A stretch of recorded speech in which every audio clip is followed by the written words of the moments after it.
Have you ever wondered what games you should keep or you should lose? Find out here at Purge Reviews. If you watch my channel at all, you'll know that I have kids and love to play children's games. I also try not to be an elitist with games and say, hey, I don't like this game. Which brings us to Monopoly Junior. Monopoly Junior is a fun little children's game. It does use an antiquated mechanism in the roll and move. So you're still rolling and moving. You're still having a lot of Monopoly, but it's condensed down. So instead of collecting 3, you're collecting 2. And the money's kind of been down. So instead of getting like $1,000 or $200 you pass go, you get $2. So everything is kind of down a little bit. The version that we have is the Incredibles Part 2. We love IP-themed games, and we love Disney in general. So this was a good fit for us, but there are so many themes that you can just find your favorite IP or just get generic Monopoly Junior. There's a lot of different IPs on this game.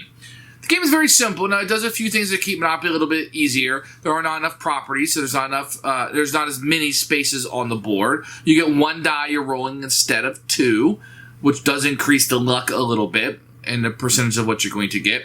You only have to collect 2 of the properties in order to have both. You don't have to worry about things like the luxury tax and mortgaging stuff. You just give up property, and it's very easy to do.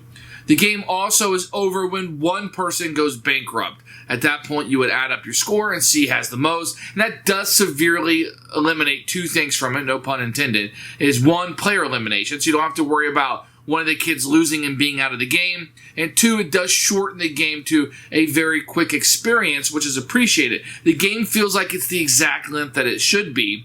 It does have luck in it. It's still Monopoly, even though it's a junior version of that.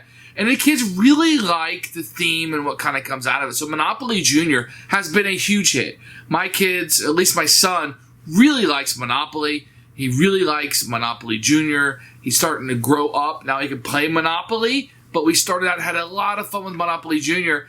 And it's really one of those games that if the components would last, you could really keep it around for your kids and then your grandkids because it's just a classic in that aspect. At least here in America, everybody grows up playing Monopoly. Monopoly Junior is a great starting place for Monopoly. We really like this game. I tend not to be an elitist when it comes to games, so this is an absolute keeper for us. Here's Monopoly Junior. You got the Incredibles 2 edition. You can see the miniatures popping through here. Exclusive Incredibles 2 tokens. Now my box, I got the kids and they're playing it. You can see that the miniatures will be here, and you're going to have a single die. Rulebook, which we'll take a look at in a few minutes.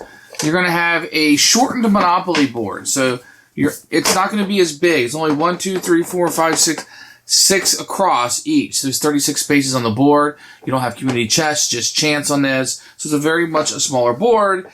Chance, go to jail, parking, that's all the same. As with most Monopoly, you're going to change up what the properties are, and that is going to be it in regards to the board and it being smaller. Inside, you're going to have your normal paper money. When you buy a property, you're going to put a little token on it. These are little cheap cardboard with the pictures of the characters. It's a little tough because I know Dash and Dad, blonde hair guys with black masks, look kind of similar at first glance. You're going to have some cheapy cards for the chance, not very many of these. Let's take a look at the miniatures. Now, they're not painted, and they don't stand up all that well, to be honest. So, this is Mr. Incredible, and they fall over a lot. So, a lot of times, I just move them kind of laying down. Here's Miss Incredible, or Elastigirl, if you will. You can see here that she's in her pose. Not a lot of details. These aren't painted up at all, but they are different colors. That's red, yellow. Here's purple, which is my daughter's favorite color, and she likes violet the best, of course. So that worked out really well for our family. Dash is blue, which is my son's favorite color. So that worked out really well. So even if you can't tell a difference between the characters, they are different colors also, which is nice. Regular 6-sided die. That's the components. It's okay. I mean, if you're a fan of the Incredibles, you're going to have the miniatures, you're going to have the boards. That's what you're buying here. At the end of the day, it's just a mass market Monopoly game. Here's the rulebook, Monopoly Junior with the Incredibles 2 edition. Open it up, you have the object of the game. You do need to read through this if you play Monopoly because some of the rules are different. Here is set up with a picture. Play, this is all of the rules in the game and how things kind of work in this one. How you win, and then the advanced variant if you want to play with that. So that is the rule book. Very easy. You can teach a kid, and they can be out and playing this with their buddies in no time.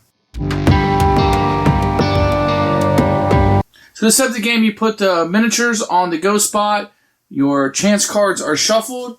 Everybody will get $20 and $1 bills, and they will get their token. The game is very easy to play. You roll the dice, and you move that number of spots. 1, 2. Very easy. Few rules that are usually in Monopoly. You can buy properties, and when you buy a property, when you land on it, you have to put one of your markers on it. If you pass go, you will collect $2. Everything is in $1 million denominations, but you get $2, and you get a chance. You'll flip these over. Let me show you a few of these. These are all Incredibles kind of themed, but very similar cards. So here's your Jack Jack, gets you out of jail for free. Move to a red space, and you get it for free. You won the battle with the trash thief. Everyone gives you $1. Move to a brown or yellow. Then everybody has their own card. This is Violet's. On your next turn, you move forward to any free space, and you buy it. And you have to give it to her. Same thing with Miss Incredible, so you have that. So all these are just cards that are kind of themed for the Incredibles. You move down to Safari Court Motel into an awesome new super house, collect $2 million. So same old chance cards, but themed for the Incredibles. So when you're running around this game, you're never going to buy any hotels or motels or houses like you would in regular Monopoly. Instead, you're just going to put your marker on it. If you get a set where you have 2 of the same color, then when you collect rent, you just double the amount. Now, this one's a little bit different. There's no auctions in it. So if you land on a spot and you don't have the money to pay for it, let's say this one right here costs $2 and you only have $1, you will go bankrupt. So you will not be able to mortgage your properties or borrow or make any kind of deals. This is really just a roll and move. You roll on the spot, you do what it says, and you pay for it. That's it, nothing else. It still has the jail part of it where you go to jail. You can buy your way out or try to roll your way out. And this one, you're only going to have 1 6-sided die instead of a normal 2. Still free parking, does nothing. Otherwise, the game plays exactly the same. Now, the game will end when one person runs out of money. There's not player elimination. When one person runs out of money, the game is over. You count up your money. Whoever has the most is your winner. There is an advanced variant that comes with the game. If you don't have enough money to pay for your rent or a chance card, you can pay it with your properties. If you owe another player, your property becomes theirs. If you owe the bank, your property goes back on the market. If you still can't play, then you're bankrupt and the game ends. Everyone counts their money per normal. So that would allow you to pay your debts by giving up your property either to the bank or other players. For my taste, it just keeps the game lasting a little bit longer, and I would play just the basic version of this. Who should buy this game? This is going to be strictly for younger children. If you had some kids with special needs, I think they would like this quite a bit. But this is going to be in the kids' realm. Even like with families playing it, that's fine. But you're not going to pull this out with, your buddies. There's nothing here. But it's going to be strictly in for kids. And then I would say just find the theme that fits you, or the IP that fits you, or if you just want vanilla Monopoly Junior, that's available also. For us and my family, it's going to be a keeper. Thanks for watching the video. I really appreciate you tuning in. If you liked it, please like it and hit that little subscribe button. That really helps out the channel, lets us know that you're getting the videos that you want. If you agreed or disagree with what I said, feel free to comment below. I'd love to hear what you have to say, and I promise that I will comment back. Thanks for watching, and everybody else, keep playing.